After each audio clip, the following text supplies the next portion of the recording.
কিন্তু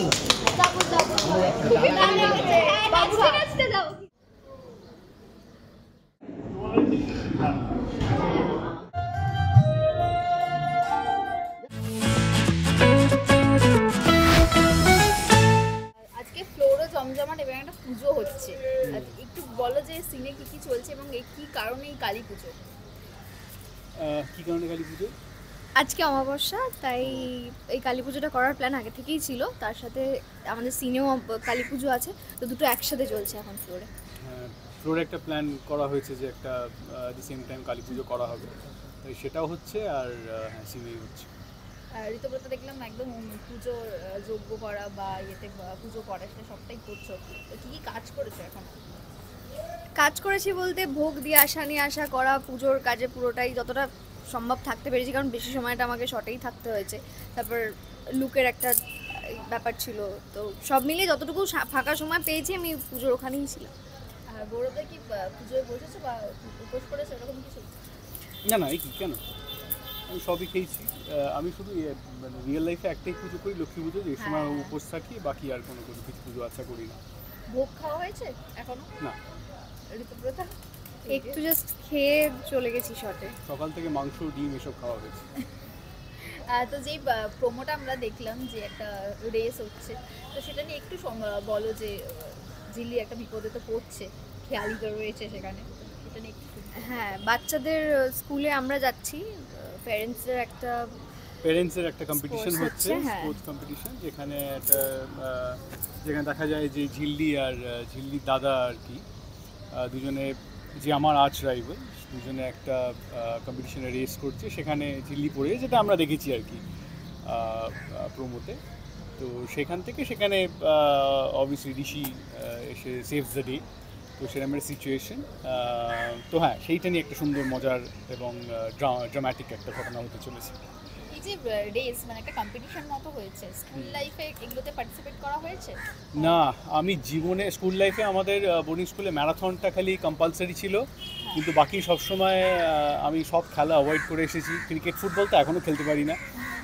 আমার যেটুকু খেলাধুলো শুরু, সেটুকু আমার 30 বছর বয়সের পর থেকে। আর ঋতুব্রত?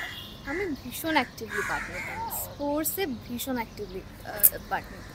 সেটা এখন আর হয় না, কলেজ স্পোর্টসে তো আর যাইনি, স্কুল অবধি ওটা শেষ হয়ে গেছে, তাই এখন।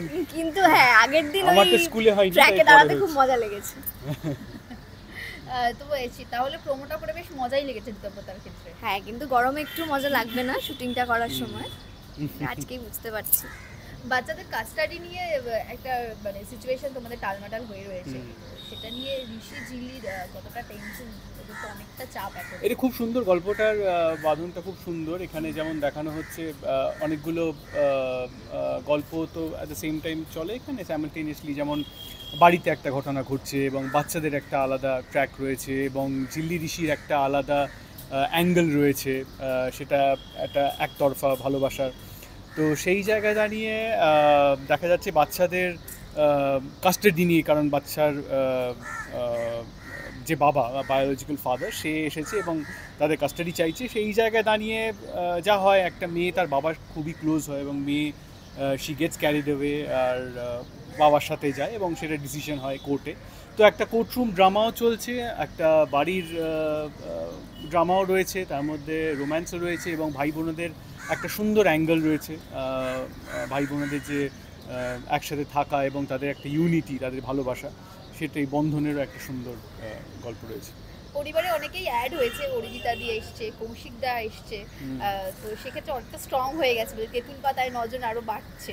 হ্যাঁ, মানে না, তারা অ্যাকচুয়ালি বাড়িতে যেরকম হয়ে থাকে টেলিভিশনে, সবাই ক্যারেক্টার ইন্ট্রোডিউস করতে গেলে তাদেরকে বাড়িতে ঢুকিয়ে দেওয়া হয়, তো সেটা থ্যাঙ্কফুলি এখানে হয়নি বা সেটা হচ্ছে না। তবে যেটা বললাম যে প্যারালালি একটা কোর্টরুম ড্রামাও চলছে, তো যেখানে স্নেহা এবং কৌশিক তারা খুবই ভালো অভিনেতা, তারা এসেছে এবং তারা ওই কোর্টরুম ড্রামার পোর্শনটা তারা এগিয়ে নিয়ে যাচ্ছে। তো খুবই সুন্দর একটা, হ্যাঁ, মানে বেশ বিভিন্ন ধরনের অনেক স্বাদের আর কি মিলটা। সিসিটিভি যাকে বলা হচ্ছে মানে অরিজিতা দি, তো সেই জন্য বোধহয় ঋষি আর ঝিল্লি একটু কাছাকাছি আসছে, আমরা কয়েকটা সিন দেখছিলাম। আসলে সবটাই ঋষির কাছে, সবটাই বাচ্চারাই সব তার কাছে, এবং ঝিল্লির কাছেও তাই, তারা বিভিন্ন তাদের দুটো আলাদা ফিলিংসের ইমোশনের জায়গা থেকে। তো সেখানে দেখা যাচ্ছে যে হ্যাঁ এই ক্যারেক্টারটি সিসিটিভি আসার পর থেকে আর কি তারা দেখানোর জন্য হলেও অনেকটা কাছে আসছে, এবং সে একটা অ্যাঙ্গেল তো রয়েছে। ঋতুপ্রতা কি বলবে, মানে অরিজিতাদি নতুন সদস্য, তোমাদের মেকআপ রুমটাও বেশ একটু স্ট্রং হয়ে গেছে। হ্যাঁ একটু না, বেশ অনেকটাই স্ট্রং হয়েছে, মেকআপ রুমে আরও লোকজন বেড়ে গেছে। আর অরিজিতাদির যে ট্র্যাকটা ওইটা আমার ভীষণ পছন্দ হয়েছে, ভীষণ মিষ্টি একটা ওদের একটা লাভ স্টোরি, ওদের আবার একটা আলাদা লাভ স্টোরি চলছে, সেটা দেখতে খুব মজা লাগছে। একদম। এবং কি বলবে শেষে দর্শকদের নতুন প্রোমো তারা দেখিয়েছে, আরও একটা নতুন টুইস্ট। বলো বলে দাও।